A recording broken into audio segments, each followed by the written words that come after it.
मला सांगा की जरांगे पाटलांनी जे आहे की म्हणजे की छगन भुजबळांनी महत्व देत नाही आणि गेलेला माणूस आहे.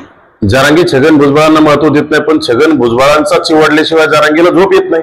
जरांगे पिसाळ्याला माकडे निवड, कुठं काय बोलायचं, भुजबळांचं वय काय, भुजबळांचा अनुभव किती, भुजबळांनी पद भूषवलेले, याला काय तिथं आपला आंतरवाली सराटीमधून याला हाकलून दिले, त्यात शागरमध्ये पडलेला असेल, काहीतरी कुठेतरी लोक राहिले नाही, लोकांची गर्दी संपली, लोक विचारायला तयार नाहीत, म्हणून आपला काहीतरी आता कोणातरी नेत्यावर, ओबीसी नेत्यावर काहीतरी उलट सुलट बोलायचं आणि प्रसिद्धी मिळवण्याचा प्रयत्न आहे. परंतु मराठा समाजाला पूर्ण माहिती आहे की जरांगे हा मॅनेज आहे.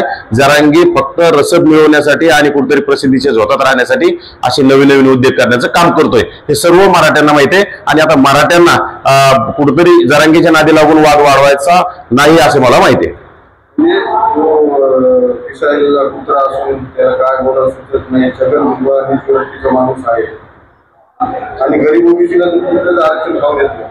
जरांगेला अक्कल आहे का? जरांगेला आरक्षण काय असतं हेच माहित नाही. जरांगेला कुठला अभ्यास केलाय, कोणत्या गरीब ओबीसींना आरक्षण मिळतंय का नाही मिळतंय? जरांगे काय घटनातज्ञ आहे का न्यायाधीश आहे? जरांगेला काय माहित आहे? उगं काहीतरी उठसूट आरोप करायचे, काहीतरी बोलायचं, निव्वळ शुद्धीत नसल्यावर चपटी मारलेली असल्यासारखं काहीतरी उलट सुलट बोलतं. पागल झाला तो. निव्वळ गावठी काहीतरी रानटी, मी तो म्हणतो रानटी पिसाळलेला माकड येतो. त्याच्यामुळे त्याच्याकडे दुर्लक्ष केलेलं बरं आहे ना आजकाल, कारण की त्याला महत्व दिलं ना, आपण त्याच्यावर बोललो की त्याला महत्व येतं आणि त्याला कुठेतरी 2-5 लोक गोळा झाले की त्याला वाटतं मी मोठा पुन्हा नेता झालो, पुन्हा काहीतरी करतो. काही होत नाही. त्याला द्यायचं असतं तर त्यांनी खरं पाठीमागच मॅनेज झाला नसता आणि मराठ्यांना न्याय मिळाला असता. परंतु तो एकनाथ शिंदेच्या वाशीमधून मॅनेज होऊन वापस आलेला आहे. आता सुद्धा एकनाथ शिंदे सोबत त्याची सेटिंग आहे. एकनाथ शिंदेचे मंत्री वारंवार त्याला भेटायला येतात, म्हणजे एकनाथ शिंदेचं त्याचं काहीतरी साठवलं आहे. एकनाथ शिंदेकडून खोके घेऊन त्या जरांगेला आणून द्यायचे, जरांगेने वारंवार एकनाथ शिंदेचा उदो करायचा. हे दोघांचा चाललेला खेळ आहे. खरं तर एकनाथ शिंदे इतिहासातील जातीवादी मुख्यमंत्री राहिलेला आहे आणि हे कुठेतरी जाती जातीत भांडण लावणारं पिसाळलेलं माकडे जरांगे. त्यामुळे या दोघांना आता महत्व देणं योग्य नाही. 30 तारखेला जे पत्रकार परिषदेची भूमिका जाहीर केली, काय भूमिका काही जाहीर करत नाही. कोणी राहिलेच नाही तर काय भूमिका जाहीर करेन?